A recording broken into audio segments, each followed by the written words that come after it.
하나님을 믿으면서 그분의 성품을 닮아서 이 땅 가운데 온유하게 살겠다고 다짐하지만 생각보다 살다 보면 화나는 일이 많이 있습니다. 어떠세요? 우리 성도님들 화나는 일 별로 없으신가요? 어떤 일들이 화가 나냐면 여러 가지가 있지만 그 중에 한 가지가 왔던 길을 다시 되돌아갈 때 엄청 화가 납니다. 무슨 얘기냐면 집에서 급하게 약속 장소나 누구를 만나기 위해서 급하게 나가다가 길 가는 도중에 집에다 뭘 놓고 왔어요. 그때 그 돌아가는 길이 그 전문 용어로 짜증난다고 하죠. 엄청 짜증이 나는 거예요. 내가 왜 이거밖에 안 되지, 그걸 챙겨 갔어야 되는 건데 왜 이러지 하면서 자기 자신을 이렇게 막 학대하고, 더 짜증나는 것은 고속도로에서 빠져나가야 할 길을 못 빠져나가고 다른 길로 막, 고속도로는 길이 넓지 않습니까? 그럼 몇 시간에서 몇십 분을 돌아서 갈 때 그것만큼 짜증나는 일이 없습니다. 근데 분명한 것은 내가 반드시 가야 할 곳이고 돌아가야 할 곳이라면 어떠한 대가를 치러서라도 사람들은 돌아간다는 것입니다. 오늘은 하나님을 만나서 다시 그 자리로 돌아올 수밖에 없었던 성경의 한 인물을 통해서 하나님의 말씀을 나누고자 하고 합니다. 그 장자권이 뭐가 그렇게 대단했을까요? 그리고 아버님의 축복이 뭐가 그렇게 좋길래 가정을 파탄으로 만들어버리고 하나밖에 없는 형으로 하여금 살인의 충동을 느끼게 만들었을까요? 그렇게까지 하면서 장자권을 얻고 아버지의 축복권을 얻는 것이 그렇게 좋은 것이었을까요? 야곱은 그것 때문에 800km가 넘는 곳으로 도망자의 인생으로 떠나기 시작합니다. 호련단신으로 떠나가다가 한 곳에서, 우리가 잘 알고 있는 곳에서 돌을 쳐여 누워 자다가 그곳에서 하나님을 만나게 됩니다. 그동안 아브라함의 하나님, 이삭의 하나님으로 알았던 야곱이 아브라함의 하나님이 아니고 이삭의 하나님이 아닌 야곱의 하나님으로 찾아오는 놀라운 사건이 바로 오늘 말씀에 전개되고 있습니다. 야곱은 그곳에 누워서 두려움 가운데 있었어요. 오늘 말씀 보시면 17절에 이에 두려워하여 이르되 두렵도다. 야곱이 왜 두려웠을까요? 광야는 사람이 사는 곳이 아니에요. 들짐승들이 많고 혼자 있으니 얼마나 두렵겠어요. 근데 야곱이 두려워하는 것은 이전까지는 외부의 환경들이 자기를 두렵게 만들었는데 하나님을 만나자 누가 두려워졌어요? 하나님이 두려워진 거예요. 내 주변에 있는 사건과 내 주변에 있는 여건들이 두려운 것이 아니라 나를 찾아오신 그 하나님을 만났다는 것이 두려운 것이었어요. 우리 성도님들은 어떠세요? 하나님 만나시는 게 어떠세요? 친구 같으세요? 우리 안에는 약간 하나님 만나는 것을 두려워할 줄 아는 마음이 있어야 될 줄 믿습니다. 하나님을 참으로 경외할 수 있고 하나님이 만만하신 분이 아니시구나, 그런 경외심이 우리 안에 있었으면 좋겠습니다. 야곱은 하나님을 만났을 때 그 두려움 가운데 있었습니다. 왜냐하면 야곱은 그동안 하나님을 찾지 않았어요. 하나님을 알고 있지 못했어요. 오늘 16절 한번 보겠습니다. 야곱이 잠에 깨어 이르되 여호와께서 과연 여기 계시거늘 내가 알지 못하였도다. 야곱이 왜 몰랐을까요? 이때 당시에 신관들을 보면 지역마다 신이 있었어요. 쉽게 이야기하면 신수동에 가면 신수동 신이 있고, 염리동에 가면 염리동 신이 있고, 여의도에 가면 여의도 신이 있는 거예요. 그러니까 여의도에 가서는 신수동 신을 찾으면 안 되는 거죠. 이해가 가시나요? 그런데 그런 창조주 하나님께서 아무것도 없는 광야와 같은 곳에 들짐승만 있는 곳에, 그리고 호련단신으로 도망자의 인생을 살아가고 있는 그 야곱에게 찾아왔다는 게 믿겨지지가 않는 거예요. 그래서 야곱은 오늘 보면 베델에서 그런 하나님을 만나게 됩니다. 하나님께서 야곱을 만나면서 오늘 말씀을 주십니다. 우리 15절 다시 한번 다 같이 읽도록 하겠습니다. 내가 너와 함께 있어 내가 어디로 가든지 너를 지키며 너를 이끌어 이 땅으로 돌아오게 할지라. 내가 내게 허락한 것을 다 이루기까지 너를 떠나지 아니하리라 하신지라. 오늘 말씀을 보면 내가 너와 함께 있어 내가 어디로 가든지 너를 지키며, 여기 말씀을 보면 하나님께서 야곱을 붙들고 가신다는 것이 아니라 야곱이 어디로 갈지를 알아요. 하나님을 외면하는 길로, 다른 길로 갈 줄 알고 있지만 그 길조차 하나님께서 어떻게 하신다고요? 따라가신다는 거예요. 따라가셔서 그 야곱이 돌아와야 할 그 길로 하나님께서 반드시 이끄신다는 것이죠. 제가 가끔 우리 예준이를 데리러 갈 때가 있습니다. 저희 집에서 걸어서 한 2분 거리 밖에 안 됩니다. 그럼 예준이를 딱 내려놓고, 예준아 너 집에 갈 수 있지? 집 한번 찾아가 봐. 그러면 네 아빠고서 집을 막 찾아가요. 근데 얘가 어디로 갈까요? 당연히 엉뚱한 길로 가죠. 엉뚱한 길로 가는데 가면서 저는 뭘 합니까? 그 위험한 차로부터, 위험한 도구로부터 우리 예준이를 보호하는 거예요. 가장 쉬운 건 뭡니까? 걔를 안고 집으로 가는 게 가장 쉬운데 하나님께서는 그렇게 하지 않으신다는 거예요. 우리의 자유의지를 무시하면서까지 억지로 하나님께서 인도하시는 그 길로 이끌어가지 않으신다는 거예요.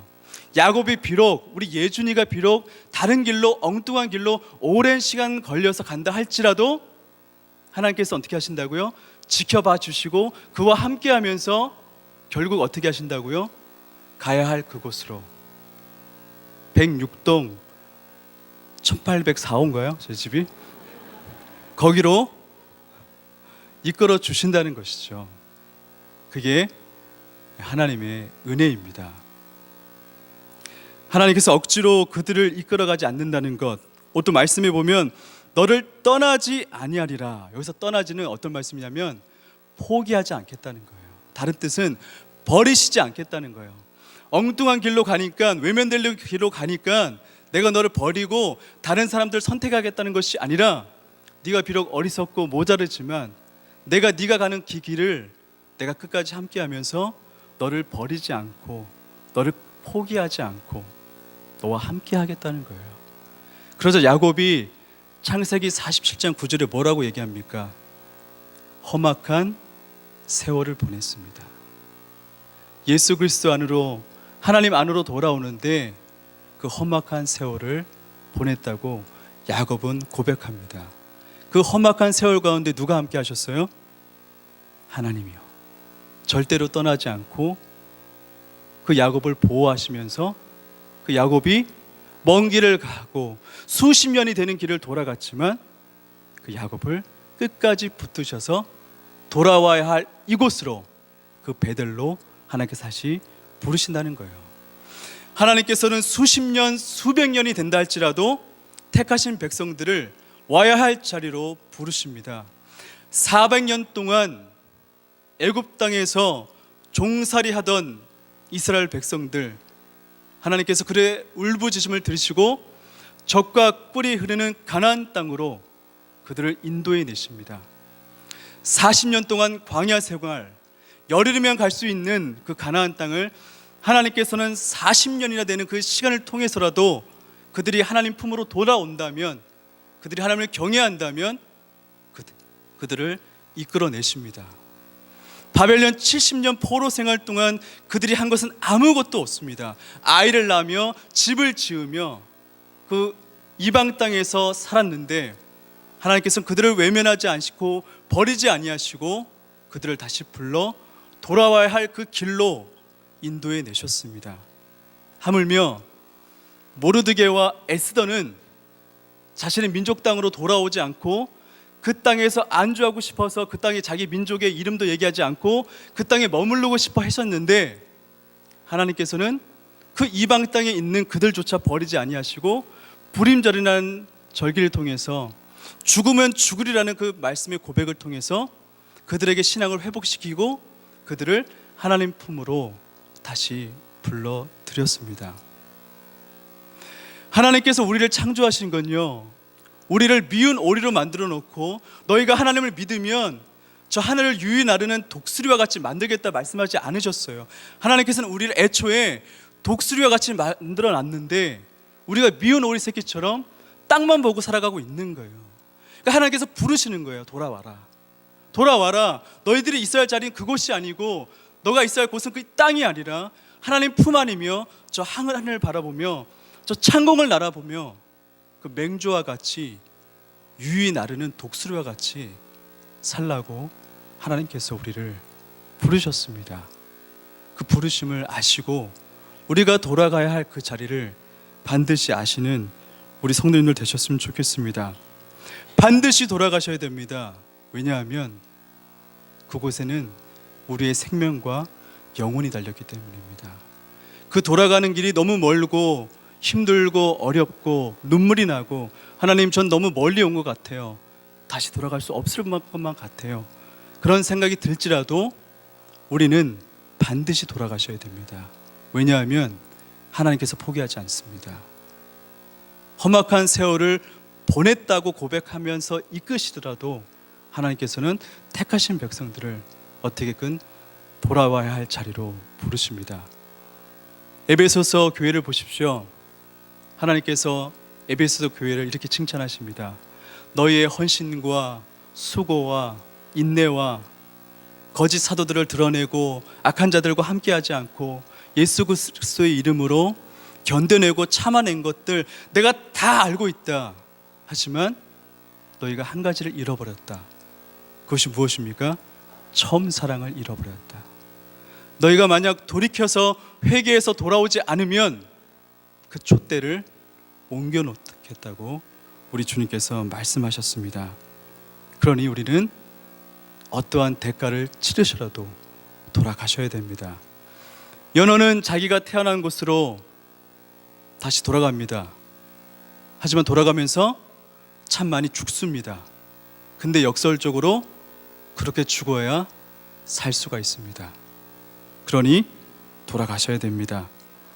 우리 성도님들 돌아가셔야 할 베델이 있으십니까? 저는 개인적으로 저만의 베델이 있습니다. 청년 시절에 은혜 받아가지고 저희 모교 뒤에 보면 뒷동산이 있습니다. 걸어서 한 10분 정도 올라가면 올라갈 수 있는데 제가 그 뒷동산에 날마다 올라가서 기도했던 기억들이 납니다. 그 은혜가 얼마나 뜨거웠던지 그 15년 전에 영하 막 10도, 10몇 도가 돼도 매일같이 그 뒷동산에 올라가서 그 남산을 바라보면서 주제 넘는 얘기지만 하나님 저 열방을 품고 하나님의 큰 쓰임받는 목회자로 살아가겠습니다. 저를 좀 붙들어 주십시오 하면서 기도했던 그 기억들이 납니다. 근데 지금 한 2년 동안 가지 않았어요. 이번 설교를 마치면 한번 가볼까 해요. 제가 인증샷을 찍어서 보내드릴 테니까 우리 이현우 목사님 베델로 돌아왔구나 그러면서 이렇게 댓글도 많이 남겨주셨으면 좋겠습니다. 지금 서 계신 곳이 어디십니까? 하나님과 동행하고 계십니까? 아니면 지금 혹시 다른 길로 갔다가 이렇게 돌아오고 있지는 않습니까? 하나님께서 삼촌 라반 집에서 20년 동안 넘게 산 그 야곱을 인도에 내시면서 자신을 이렇게 소개합니다. 나는 베델의 하나님이다. 나는 이삭의 하나님도 아니고 아브라함의 하나님이 아니라 베델에서 만난 너 야곱의 하나님, 나는 베델의 하나님이니 내가 서원했던 그곳으로 돌아가라. 이렇게 하나님께서 말씀하십니다. 그러니 우리 성도님들도 돌아가셔야 됩니다. 예수 그리스도를 진정으로 만난 삭개오는 하나님 품으로 돌아갔습니다. 그가 가지고 있던 물질을 돌려줬다는 것이 중요한 것이 아니라 삭개오의 목표는 딱 하나였어요. 누구예요? 바로 예수 그리스도. 근데 왜 우리는 돌아가기 힘들까요? 왜냐하면 우리는 목표가 많아서 그래요. 예수 그리스도 열심히 믿어야 되고, 그 다음에 뭐예요? 또 많이 가져야 되잖아요. 또 많이 누려야 되고, 이 모든 것들이 뒤섞여 있다 보니까 우리의 목표가 정말 무엇인지 헷갈릴 때가 많아요. 하지만 분명한 목표가 한 가지라면 우리는 어때요? 돌아갈 수 있어요. 예수 그리스도가 분명한 목표이십니까? 그분이면 충분하십니까? 역시 대답이 없으시군요. 예수 그리스도가 그분만이 나의 목표고 돌아가야 할 곳이라면 돌아가셔야 됩니다. 이제 말씀을 정리하겠습니다. 우리 야곱 하면 뭐가 떠오르시나요? 12족장의 조상, 장자권을 얻어서 복받은 사람, 많은 부를 이룬 사람, 이렇게 생각들 많이 하지만 정작 야곱은 이렇게 고백합니다. 험악한 세월을 보냈다고. 험악한 세월을 보내시더라도 하나님 품으로 돌아온다면 그 길이 가장 복된 길입니다. 기도하겠습니다.